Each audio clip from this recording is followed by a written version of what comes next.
SDB Art AI. Nama pria itu Arif. Usianya 32 tahun. Tinggal sendirian di rumah peninggalan orang tuanya, di pinggiran kota kecil yang tidak terlalu ramai, tapi juga tidak pernah benar-benar sepi. Sehari-hari Arif bekerja sebagai teknisi jaringan internet. Pekerjaannya membuat ia sering keluar masuk kampung, naik motor dari pagi sampai sore, memperbaiki kabel, modem, dan tiang-tiang kecil yang kadang berdiri miring di depan rumah warga. Arif bukan tipe orang yang banyak bicara.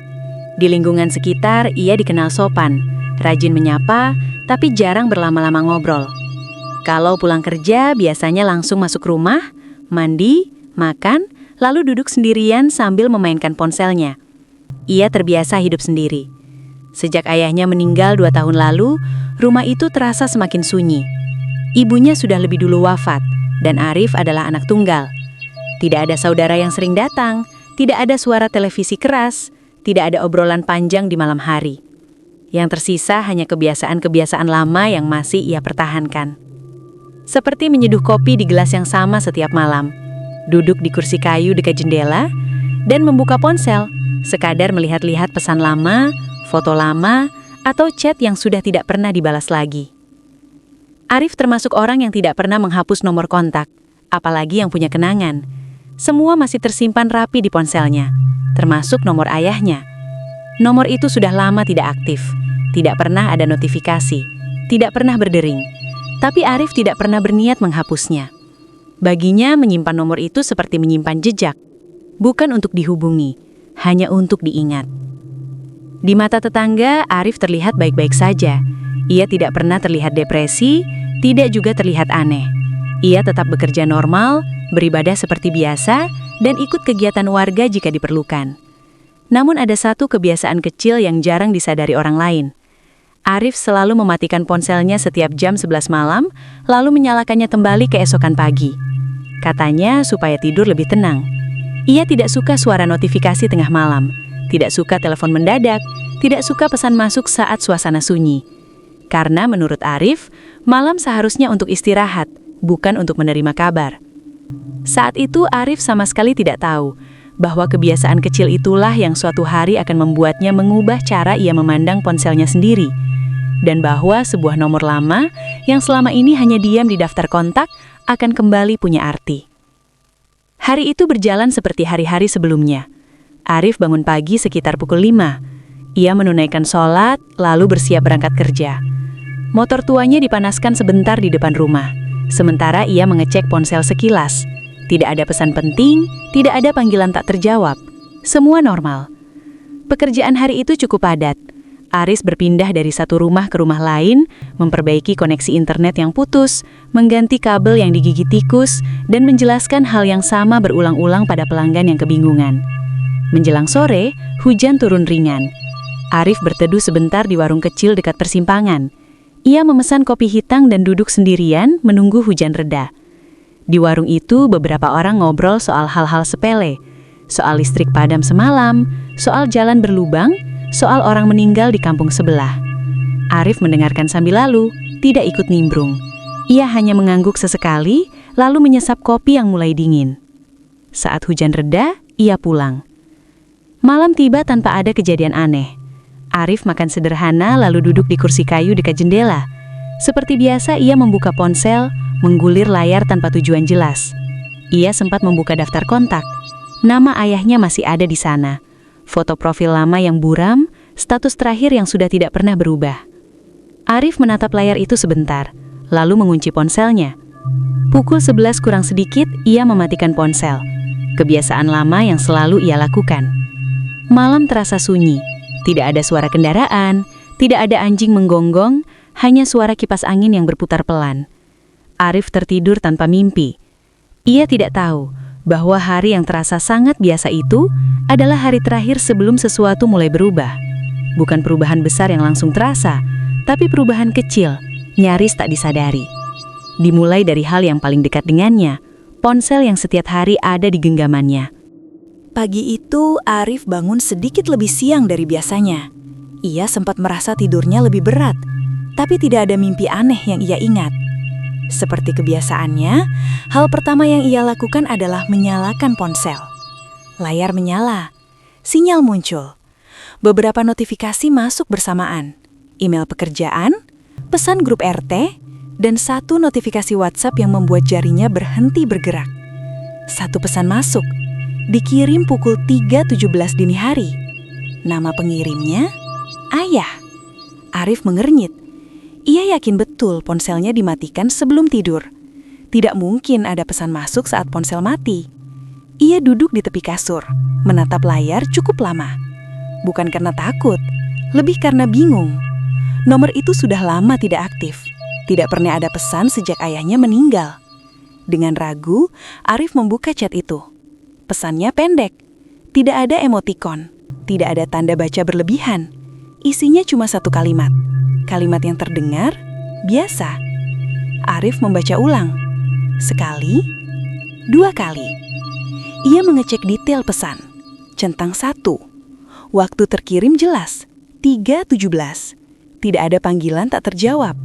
Tidak ada pesan lain sebelum atau sesudahnya. Hanya satu kalimat itu. Arif menarik nafas panjang. Ia mencoba berpikir logis. Mungkin nomor itu didaur ulang. Mungkin WhatsApp error. Mungkin ada sistem yang salah sinkron. Ia bahkan sempat tersenyum kecil, merasa dirinya terlalu berlebihan memikirkan hal sepele. Tapi ada satu hal yang membuat pikirannya tidak nyaman. Pesan itu tidak terasa seperti pesan orang asing. Bahasanya terlalu familiar, terlalu sederhana. Seperti cara ayahnya dulu mengirim pesan. Arif menutup aplikasi WhatsApp tanpa membalas. Ia berdiri, mandi, dan bersiap kerja seperti biasa. Namun sepanjang pagi itu, pikirannya beberapa kali kembali ke satu hal. Bukan isi pesannya, bukan jam kirimnya, tapi fakta bahwa untuk pertama kalinya sejak ayahnya meninggal, nomor itu tidak lagi diam. Dan Arif belum tahu bahwa pesan itu bukan yang terakhir. Sepanjang hari itu, Arif berusaha bersikap normal. Ia bekerja seperti biasa, datang ke rumah pelanggan, memanjat tiang, memperbaiki kabel. Ia tertawa kecil saat ada pelanggan yang bercanda, menjawab seperlunya, lalu pamit. Tidak ada yang aneh dari luar. Semua berjalan seperti hari-hari sebelumnya.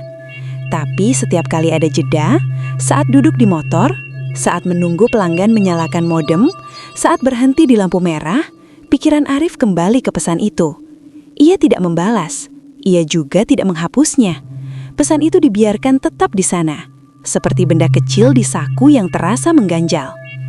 Sore hari, Arif mampir ke rumah Bu Ningsih, tetangga depan rumah yang sering menyapanya. Ia diminta mengecek jaringan WiFi yang mendadak lambat. Saat menunggu proses pengecekan, Bu Ningsih bertanya ringan, "Arif, semalam tidur nyenyak?" Pertanyaan itu terdengar biasa, tapi entah kenapa Arif menjawabnya agak lambat. "Iya, Bu. Biasa aja." Bu Ningsih mengangguk, lalu berkata sambil setengah bercanda, "Soalnya saya dengar pintu rumah kamu kebuka malam-malam." Arif langsung menoleh. "Pintu?" "Iya, jam 3-an kayaknya. Saya mau ke dapur lihat sekilas dari jendela. Saya kira kamu mau keluar." Arif menggeleng pelan. "Enggak, Bu. Saya tidur." Bu Ningsih tidak melanjutkan. Ia hanya tersenyum dan berkata mungkin salah lihat. Arif pulang dengan perasaan yang sulit dijelaskan. Malam itu, ia tidak langsung mematikan ponsel pukul 11 seperti biasa. Ia duduk lebih lama di kursi kayu dekat jendela, menatap layar ponsel yang gelap. Ia membuka WhatsApp, membaca ulang pesan itu sekali lagi. Bahasanya tetap sama, pendek, tenang. Arif mencoba mengetik balasan. Beberapa kata sempat muncul di layar, lalu dihapus lagi. Ia ragu, bukan karena takut, tapi karena tidak tahu harus menulis apa.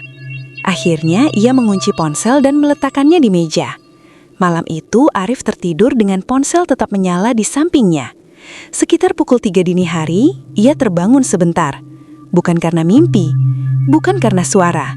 Hanya perasaan seperti ada sesuatu yang terlewat. Ia meraih ponsel, mengecek layar. Tidak ada notifikasi baru. Aris kembali tidur. Namun sejak malam itu, satu hal mulai berubah. Bukan di sekitarnya, tapi di dalam dirinya. Untuk pertama kalinya sejak lama, Arif merasa tidak sendirian di rumah itu. Hari berikutnya, Arif bangun dengan perasaan yang berbeda. Bukan takut, bukan juga panik. Lebih ke tidak tenang. Ia mengecek ponsel begitu bangun. Tidak ada pesan baru. Namun entah kenapa, Arif justru merasa seperti sedang menunggu sesuatu. Hari itu, ia seharusnya pulang agak malam. Ada perbaikan jaringan di daerah pinggiran kota yang biasanya memakan waktu lama. Sejak siang, ia sudah menyiapkan diri untuk kemungkinan pulang lewat tengah malam. Menjelang sore, hujan turun deras. Langit gelap lebih cepat dari biasanya. Arif sempat ragu untuk berangkat ke lokasi terakhir. Ia berdiri cukup lama di depan motornya, memandangi hujan yang belum menunjukkan tanda reda. Saat itulah ponselnya bergetar. Satu notifikasi WhatsApp masuk. Nomor yang sama, nama yang sama. Pesan itu singkat, tenang, tanpa penjelasan panjang. Arif membaca pesan itu sekali, lalu duduk. Ia tidak langsung panik. Ia tidak berteriak. Ia hanya terdiam cukup lama, seperti sedang mempertimbangkan sesuatu yang sangat sederhana, tapi terasa berat. Untuk pertama kalinya, Aris mengubah rencananya. Ia menelpon kantor, mengatakan perbaikan ditunda besok pagi. Ia mematikan motor dan kembali masuk ke rumah. Malam itu hujan terus turun. Beberapa jam kemudian, terdengar kabar di grup RT. Sebuah kecelakaan terjadi di jalur yang biasa Arif lewati. Satu sepeda motor rusak parah. Pengendaranya dilarikan ke rumah sakit.